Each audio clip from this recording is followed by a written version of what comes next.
Le respect, mesdames, messieurs, est un principe fondamental de nos époques et surtout de ce monde. Selon nos positions, nous le percevons en fonction des valeurs qui sont nôtres. Qu'est-ce que le respect pour vous? Est-ce qu'il vaut absolument soumission? Est-ce qu'il se perçoit ou s'accepte ou se négocie? C'est le principe du jour. Nous en débattrons avec notre invité. C'est quoi, selon vous, le respect? Le respect est avant tout une forme de considération et une certaine attitude vis-à-vis de quelqu'un ou d'un objet ou d'une autorité. En fait, c'est une façon de comprendre que l'intéressé qui est en face est un autre nom et que comme nous voulons être respectés, être vus, être considérés, et nous voulons que les gens aient de la révérence pour nous, nous avons la même attitude face à l'autre. On dit que les principes ne se négocient pas. Mais est-ce qu'ils évoluent? Donc, est-ce que le respect perçu aujourd'hui est différent du respect perçu hier? Avant d'aller à l'aspect mutabilité du concept de respect, oui, il faut d'abord voir l'évolution du respect dans la société. Le respect qu'il y a à la maison n'est pas pareil d'abord entre les enfants, entre les parents et d'enfants à parents. Ce n'est pas pareil. Mais quand on sort dehors, c'est toute une évolution. Ce n'est pas un concept stable, bloqué, mais c'est un concept évolutif. Okay. Donc ça fait en sorte que quand nous voyons dans le temps, il y a des choses qu'on respectait avant. Et ça m'amène à dire, le respect tient compte aussi de la connaissance. Il y a des choses qu'on respectait, à la limite qu'on craignait, mais avec les informations, la connaissance qui vient, on se rend compte qu'en fait, ça n'avait pas besoin de ce genre de respect. Mais toujours est-il qu'il y a toujours une forme de respect, de considération, de révérence par rapport à l'autre. Par exemple, dans la société, on peut avoir les adultes, les personnes du troisième âge, les gens qui sont un peu plus âgés, les moins âgés et les petits. Mais ce sera toujours contre nature que quelqu'un qui soit peut-être un adolescent se mette dans une posture par rapport à quelqu'un qui est du troisième âge, par exemple. Parce que n'importe comment, dans cette vie, dans cette incarnation, il y a quelqu'un qui vient avant l'autre. Donc, par rapport à ça, il y a ce respect. Et c'est peut-être, par exemple, entre amis, l'un devient autorité et l'autre ne l'est pas. Quelle que soit l'amitié, et particulièrement quand on est dehors, le minimum, c'est de montrer cette révérence, c'est-à-dire, on ne respecte pas l'âge, mais on respecte le titre et l'autorité. Alors, ce que vous dites, c'est que le respect se perçoit ou s'accepte ou se négocie différemment selon les contextes. En fait, ça ne se négocie pas, ça s'impose. Si je suis en posture d'autorité, comme mes amis, et n'importe comment, et si vous-même vous respectez, vous ne viendrez pas dire, et genre, vous devez respecter le titre. En fait, et en respectant le titre, on respecte le porteur du titre. Mais ça ne se négocie pas. C'est systématique, c'est connu.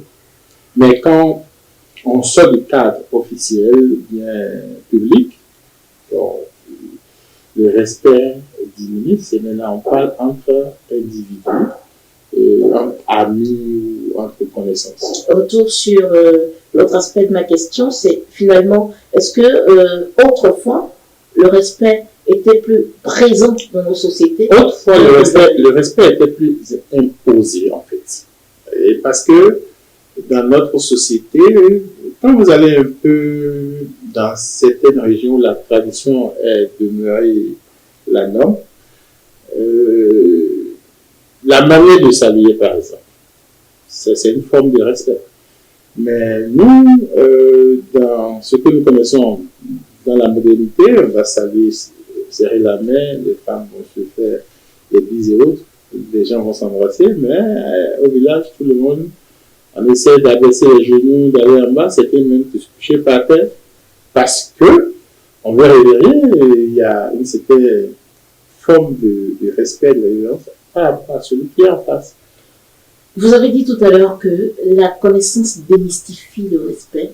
Est-ce qu'on pourrait un peu plus développer? Oui, la connaissance démystifie le respect à plus de titres. Par exemple, quand nous prenons le concept rapport parents, enfants, professeurs, étudiants et autres, pour nous qui ont eu la chance de visiter d'autres sociétés dans le monde, vous comprendrez que ce n'est pas une dictature que d'être un parent. Et la collaboration, le respect est au niveau normal, simple. Ce n'est pas une dictature que d'être un professeur à l'école. Bien au contraire, c'est des rapports très amicaux qu'on entretient avec les professeurs.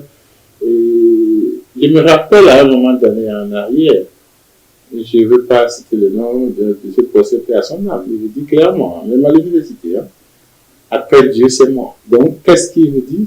Votre vie un peu, mais ça dit le rapport que vous avez certaines personnes ont avec le principe qu'on appelle respect. Donc il se voit que, bon, vous devez respect, révérence, tout.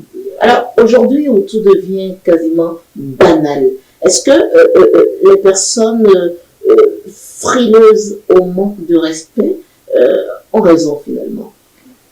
Non, je pense qu'on n'a pas besoin d'être frileux par rapport au respect. Parce que au manque de respect. Au respect, au manque de respect. Les deux vont de pair. D'accord. D'un côté, c'est le manque de respect, sur eux, c'est le respect. Maintenant, l'autre chose que je suis en train, ce que je veux dire, c'est que quoi? Oui. Il ne faut pas toujours. Le monde s'y est trop tourné vers l'extérieur. Et ce qui est une grave erreur. Il ne faut pas toujours s'attendre aux choses des autres. Est-ce que nous-mêmes nous respectons? Est-ce que ce que je ne veux pas qu'il soit dehors, je ne le fais pas dedans?